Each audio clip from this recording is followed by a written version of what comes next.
जय हिंद दोस्तों, कैची choice YouTube channel पर आपका स्वागत है। आपकी पॉलिटिक्स क्या है? आप इसी बात पे उमड़ पड़े हैं कि मैं बुद्धिजीवी हूं, किसी दूसरे को तुमने बुद्धिजीवी कैसे मान लिया? मैं पढ़ा लिखा हूं, दूसरे को मैं अनपढ़ कह सकता हूं, ये आप कैसे करेंगे सर? मैं इनको बुद्धिजीवी नहीं मानता, माफ करिएगा। आप मानते होंगे मानिए, मैं इनको बुद्धिजीवी नहीं मानता। नहीं मैं शुद्ध तौर पे मानता हूं कि हिंदुस्तान के टुकड़े कराने वाले। आपने शुरुआत की, पहली लाइन आशुतोष आपकी थी, तारिक फतेह जी मैं आपका बहुत बड़ा प्रशंसक हूं। इनकी फिल्मों के प्रशंसक है आप, या इनका नाच देखने जाते थे किसी क्लब में जो आप प्रशंसक थे इनके? किस बात के प्रशंसक थे आप? किस बात के प्रशंसक थे बताइए? डांस करते हैं ये गाना गाते हैं, ये फिल्मों में काम करते हैं, ये सीरियल में आते हैं। किस बात की प्रशंसा की आपने पहली लाइन में कि मैं इनका प्रशंसक हूं? कहां पे डांस करते हैं आप बताएंगे ना। ये तो आप किस बात के प्रशंसक थे इनके? अभी 3 मिनट पहले आप प्रशंसक थे, उसके बाद आप उखड़ गए कि इनको बुलाया क्यों? ये बुद्धिजीवी नहीं है। जो आपकी आपके चैनल पे अगर नफरत की बात करता हो। आप कौन सा प्यार बहा रहे हैं सर? आपने आते ही चिल्लाना शुरू कर दिया। आप तो ऐसे बता रहे हैं जैसे आप प्यार डोलची में भर के लाए थे और इन्होंने लात मार के बिखेर दिया उसे।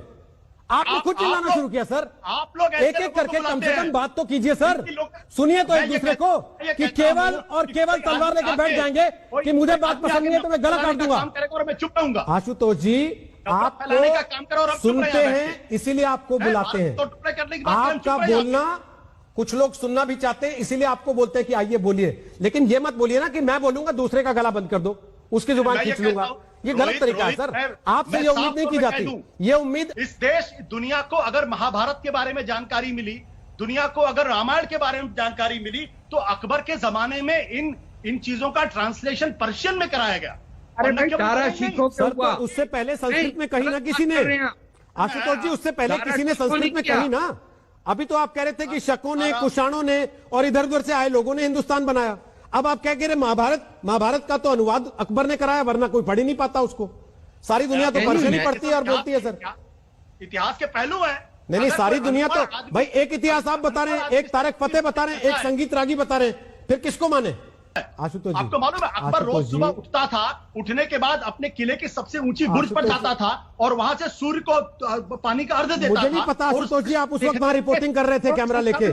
मुझे नहीं पता सर, मैंने नहीं देखा आपको उस वक्त वहां से लाइव रिपोर्टिंग करते हुए कि सूर्य अकबर को पानी दे रहा है और आशुतोष टीवी पे लाइव दिखा रहे हैं कि मैं हूं आशुतोष आज तक के लिए आपको दिखा रहा हूं। ऐसा नहीं है ना सर। आपने भी पढ़ी है कुछ चीजें, आपने भी तारिक फतेह और लिखी कुछ चीजें, संगीत रागी ने भी पढ़ी और लिखी कुछ चीजें। तो बजाय इसके कि एक दूसरे को बेइज्जत और जलील करें, मुझे लगता है तीनों को अपनी अपनी बात रखनी चाहिए।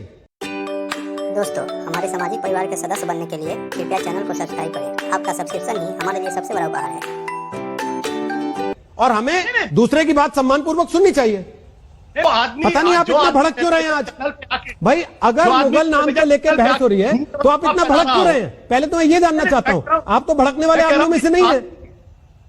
जो आदमी राष्ट्रीय टीवी चैनल पे आके और इस तरीके की बातें करे, आशुतोष जी राष्ट्रीय टीवी चैनल पे, सर सुनिए ना, राष्ट्रीय टीवी चैनल पे आशुतोष जी, आशुतोष जी, आशुतोष जी, आशुतोष जी, आशुतोष जी, आशुतोष जी, आप तो असीम वकार हो जा रहे हैं। बिल्कुल ये बातें असीम वकार करते हुए अच्छे लगते हैं क्योंकि उनको सूट करता है, उनकी पॉलिटिक्स है ये।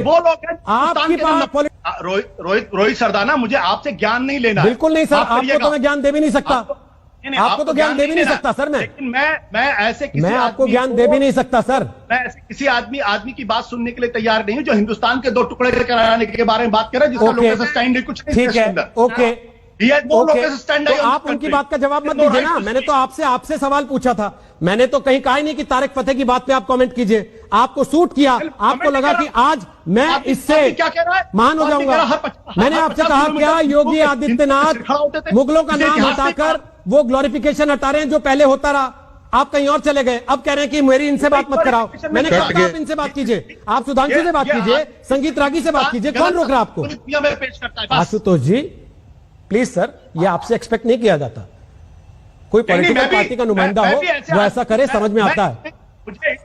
मुझे भी ये उम्मीद नहीं है कि ऐसा कोई प्लीज सर, आशुतोष जी वो समय अब चला गया। आशुतोष जी वो समय अब चला गया जब आप तय करते थे चैनल पे कौन बैठेगा, किसका मुंह खुलेगा और किसकी जुबान बंद रहेगी। सर प्लीज, इसलिए है ना सर, आप दूसरे की बात सुनते हैं। अब दूसरे की बात सुनते हैं। सुधांशु त्रिवेदी, क्या मुगलों की बनाई हुई इमारतों या उनके नाम पर रखी गई जगहों के नाम बदलकर इतिहास बदल पाएंगे योगी आदित्यनाथ? देखिए रोहित जी, सवाल पहला यह नहीं है कि योगी आदित्यनाथ जी ने बदला। सवाल यह है कि 2016 में मुगलों के नाम पे रखा क्यों गया? दुनिया में कोई देश बताइए जो 400 साल पहले उसके ऊपर आए हुए विदेशी आक्रांताओं के नाम के ऊपर कोई बिल्डिंग आज बनवा रहा। ये गजब का तथ्य क्यों रखा गया? जवाब तो यह है भाई। अब दूसरी बात, जो बिल्डिंगों की बात है, मैं विनम्रता से कहना चाहता हूं, आशुतोष जी से आने थे, ये राष्ट्रपति भवन तो अंग्रेजों ने बनाया था, वाइसराय हाउस नाम था ना, बदल के नाम राष्ट्रपति भवन किया गया, किसी को आपत्ति नहीं हुई। संसद भवन वाइसराय की एग्जीक्यूटिव काउंसिल थी ना, जब बदला गया संसद भवन किया गया, किसी को आपत्ति नहीं हुई। तो यह बताइए मुगलों के जमाने के नाम बदलने पर आपत्ति क्यों? बताता हूं। बनाने वाले सारे कारीगर हमारे, बनाने वाले इंजीनियर हमारे, बनाने वाले टेक्नीशियन हमारे, सिर्फ हुकूमत उनकी थी तो नाम उनका। वरना मैं चुनौती से पूछता हूं, यह बताइए